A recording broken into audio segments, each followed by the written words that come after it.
Here, sighs, lamentations, and loud cries were echoing across the starless air, so that as soon as I set out, I wept. Strange utterances, horrible pronouncements, inflections of deep anger, words of suffering, voices shrill and faint, and beating hands all made a tumult that will whirl forever through that turbid, timeless air like sand that eddies in a whirlwind. And I, my head oppressed by horror, I said, "Master, who are those people overwhelmed by their pain?" And he answered me, "The sorry souls who in life received neither blame nor applause, now they commingle with the cowardly angels, those who elected neither rebellion nor loyalty to God, but stood apart. Heaven cast them out, but neither will hell receive them." And I asked, "What is it that oppresses these souls, compelling them to wail so loudly?" He answered, "Those who are here have no hope of dying again. So deformed has their blind life become, they envy every other fate. The world will never speak of them again. Both justice and mercy disdain them. Let us not talk of them, but look and pass." Looking more closely, I saw so long a file of people. I should never have believed that death could have undone so many. After I had identified a few, I saw and recognized the shade of him who made the great refusal, and I understood. This company comprised the cowardly, disdainful to both God and God's enemies. From the third canto of the Inferno by Dante. In 1964, Robert Kennedy stated that his brother John's all-time favorite quote was inspired by these lines from Dante. He paraphrased it thusly: "The hottest places in hell are reserved for those who in time of moral crisis preserve their neutrality." Now, just to remind everyone, we are indeed in the sanctuary of a Unitarian Universalist church. I know that nobody was expecting to hear a sermon this morning about hell or purgatory. And obviously, you'd be hard-pressed to find anyone within these walls who espouses a genuine belief in a literal hell or in eternal damnation. But that does not mean that we cannot find value in thinking about these ideas conceptually, abstractly, metaphorically. Hell is conceptually the worst of all possible places. It is reserved as the greatest punishment for the worst of people. And according to both Dante and John F. Kennedy, two individuals I greatly admire, the most hellish fate, whether we're referring to a literal afterlife or the metaphoric hell we create for ourselves here on earth, the worst fate possible is reserved for those who refuse to choose a side. These poor souls are doomed to ever mourn the utter moral insignificance of their lives, and for their indecision, they will be the forgotten of history. So what does all this have to do with love? We are most definitely still examining and defining the concept of love. In this sermon series, we have taken that most famous and eloquent definition of love penned by the Christian apostle Paul, and we have turned it into a mad lib, and we are carefully filling in the blanks every week. Now, building upon this ancient received wisdom helps to inform our modern understanding. And with that understanding, hopefully comes the ability to discern exactly what love demands of us today, right here in Jacksonville, Florida in 2018. Now, the blank that I wish to fill in this morning is perhaps one of the most important ones that we are going to examine in this entire series. And I say this because it cuts to the heart of a great divide we see among many people today about the true nature of love and what love demands of those who call themselves her disciple. There are many who believe, many who have been enculturated to believe, that love at its core is essentially nothing more than niceness. And therefore, the great earmark of love is civility. For these folks, nothing is worse, nothing is more unloving than division or divisiveness. The devil these individuals fear most is polarization. And therefore, they understand the great commandment of love to be always seek compromise in order to avoid controversy at any cost. Now, I'm not trying to suggest that division and polarization are necessarily good things to be sought for their own sake. But what I am saying is that there are things in life far worse than division and polarization. Things like white supremacy and fascism. Things like a patriarchal rape culture that silences women and stunts the emotional and spiritual development of men and boys.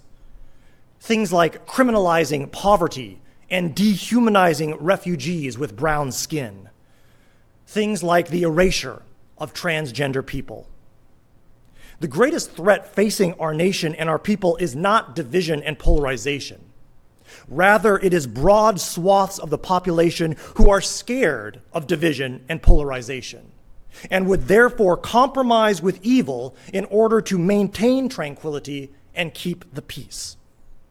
But peace without justice and equality is just another name for hell. Activist Tayari Jones wrote in a recent essay for Time magazine, "The middle is a point equidistant from two poles. That's it. There is nothing inherently virtuous about being neither here nor there. Buried in this is a false equivalency of ideas, what you might call the good people on both sides phenomenon. When we revisit our shameful past, ask yourself, where was the middle? Rather than chattel slavery, perhaps we could agree on a nice program of indentured servitude. Instead of subjecting Japanese American citizens to indefinite detention during World War II, what if we had agreed to give them actual sentences and perhaps provided a receipt for them to reclaim their things when they were released? What is halfway between moral and immoral? Dialogue and compromise are wonderful tools necessary for a functioning democracy. But those tools only work when dealing with two ideas that, though in opposition, are nevertheless both rational and moral. When one opposing idea is either irrational or immoral, there is no virtue in seeking common ground. In such cases, we are called not to compromise, but to resist. A Jew and a neo-Nazi sit down at a table. The Nazi says, Jews are not people. The Jew says, well, I believe we are people. The third-party facilitator, fearful of that division and polarization, says to them, well, then let's just agree the Jews are half people. Be wary of people willing to compromise their morality or their rationality for an artificial peace. They give up more than they realize, and often far more than they have any right to give up. For these reasons, our blank to fill in today regarding love goes like this. Love is not afraid to choose sides. Within our own faith tradition, we have a social witness campaign called Side with Love. Some of you may recognize it in its former iteration. It was formerly known as Standing on the Side of Love. Unitarian Universalism unequivocally recognizes that love chooses sides. I was at an interfaith clergy meeting recently when a colleague was bemoaning the incivility and polarization our nation is facing right now. I responded by saying that in all the sacred scriptures, of all the respective religions represented in that room, God always chose a side. And the side that God always chose in every sacred scripture of every religion represented in that room was the side of the oppressed, the side of the marginalized, the side of those whose voices had been silenced. My faith calls me to choose the same. And if I am to be accused of fueling division and polarization, then so be it, because I choose to be on the right side of history, and I will be in good company there. The Reverend Dr. Martin Luther King Jr. warned us, history will record the greatest tragedy was not the strident clamor of the bad people, but the appalling silence of the good. King was referring to those who had the privilege of being able to avoid choosing a side, those who had nothing to gain and much to lose by speaking up and choosing right over wrong.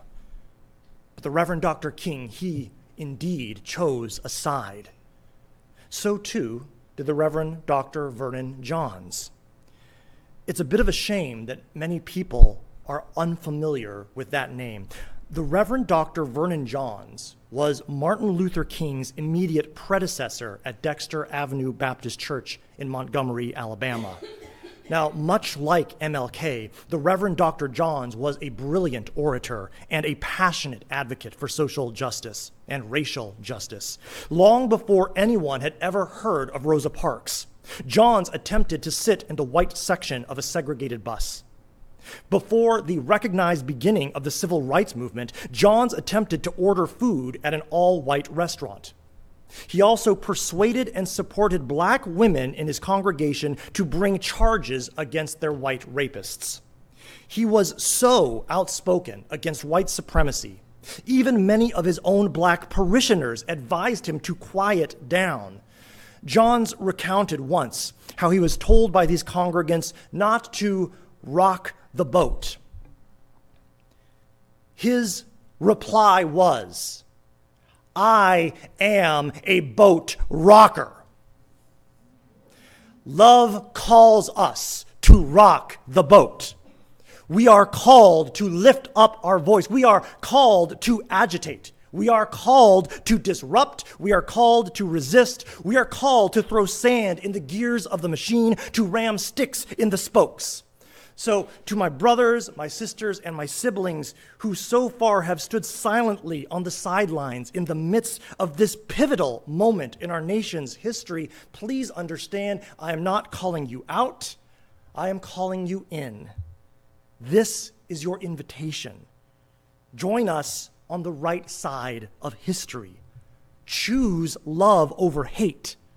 Choose liberty and justice over peace and quiet. Because in the end, it will take all of us working together for us to achieve our collective liberation.